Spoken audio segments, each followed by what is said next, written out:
Hello friends, welcome back to the new video guys. Today video title is guys face lock setting guys. In this video guys, I will show you guys how can we remove and guys how can we delete our face lock in our Samsung phone device. Guys, you want to delete guys your face lock and guys you want to off your face lock so guys you can off it and guys now let's see how to off face lock in our Samsung phone. In this video guys we will talk about it.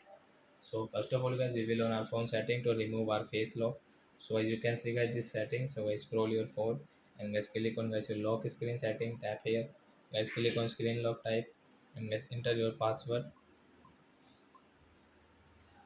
Then guys you can see guys your face lock, so guys tap here to off and guys click on the swipe option and guys remove data, yes, remove it.